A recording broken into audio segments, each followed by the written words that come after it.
আরাধ্যা দত্ত। বড়রা চায় আমরা সব সময় পড়াশুনোতে প্রথম হই। এর উপরে আমার আজকের নিবেদন কবি রতন তনুঘাটির পাপানের প্রশ্ন। স্কুলে আজ রেজাল্ট দেবে, ব্যস্ত গোটা বাড়ি। খাঁচার পোষা ময়নাটা করেনি আজ আড়ি। কুট্টি পিসি রান্নাঘরে, বকুল মাসির ছাদে। গৃহস্থালির সমস্ত কাজ জরুরি সংবাদে। অফিস থেকে বাবার ফোনে জড়িয়ে আছে ভয়। মা দাঁড়িয়ে রঙিন ছাতায়, দুপাশে সংশয়। স্কুলের গেটে সব টেরা চোখ, উথাল পাথাল ঢেউ। গাছ ভর্তি বকুলেরাও দেখেছে কেউ কেউ। এমন সময় ঢং ঢং ঢং ছড়িয়ে পড়ে ছুটি। রেজাল্ট হাতে বিদ্যেবানরা উঠাও খুনসুটি। দূরের থেকে চেঁচায় পাপান, আমি সেকেন্ড ক্লাসে। সব মায়েদের বাঁকা চোখেরা তাকালো চারপাশে। মা বলল, ঢের হয়েছে, মুখ দেখানোই ভার। ফার্স্টে হলো, নামটা শুনি। অঙ্কে কত তার?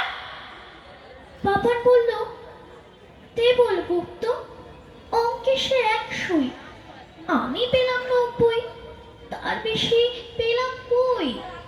সারাটা দিন খেলি শুধু, সব স্বপ্নই আধার হলো চাঁদের গ্রহণ লেগে। চল বাড়িতে, দেখাচ্ছি আজ খেলার কি যে মানি। দেবল হলো চাঁদের টুকরো, সবাই তা জানি।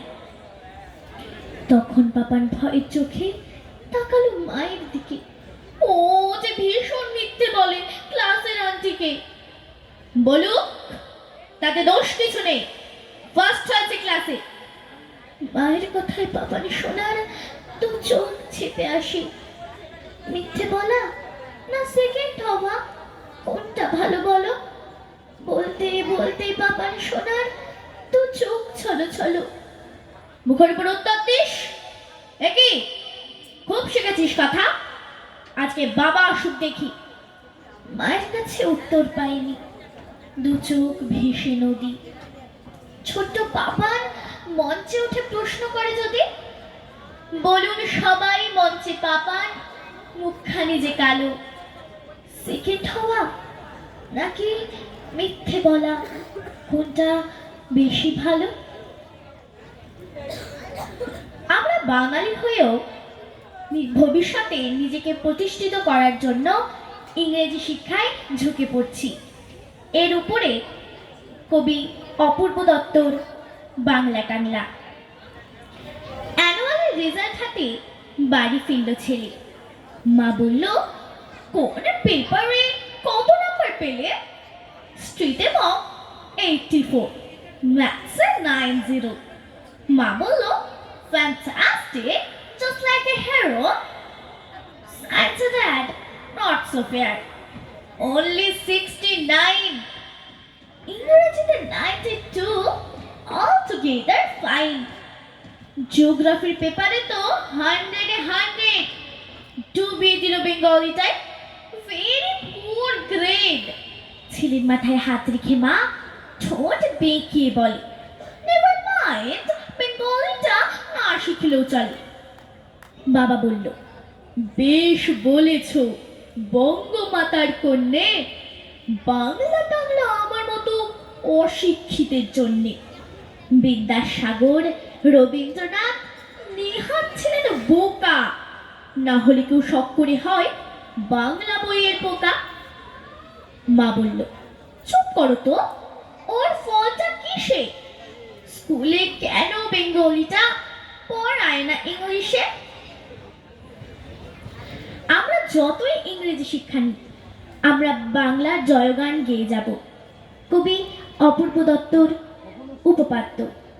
মা বলল, রন্টি, তুমি ইংলিশে খুব উইক, আজকে থেকে প্লিজ বিষয়টাকে রপ্ত করো কুইক। বেঙ্গলটা কি বিচ্ছিরি, যেও না ওই রিস্কে। ইফেক্ট লাগিয়ে দেব আরো 6 জন মিসকে। টেকনোলজির যুগে এখন কাঁঠাল বলেছে তবে। ভাবছো কি বাংলা শিখে রবি ঠাকুর হবে। অফিস থেকে ফিরল বাবা, ক্লান্ত গলদঘর্ম। রেগে বলল, রন্টি, তোমার একই অপকর্ম। তোমার লেখাপড়ার মাসে করছি এত খরচা, তার বদলে তুমি করছো বাংলা ভাষায় চর্চা। দাদু বললে, ব্রাভো ব্রাভো, জোর সে বাজাও তুড়ি। সাথে কি আর রবি বাবুর নোবেল গেছে চুরি? না শিখলে বাংলা ভালো, ইংরেজিটাও ডাইসি। বলো তুমি ভুগছো তবু রান্নাটা চাই স্পাইসি। যতই করো হম্বি তম্বি, ঘটাও আত্মশ্রাদ্ধ, বাংলা ভাষা থাকবে বেঁচে, এটাই উপপাদ্য। ধন্যবাদ।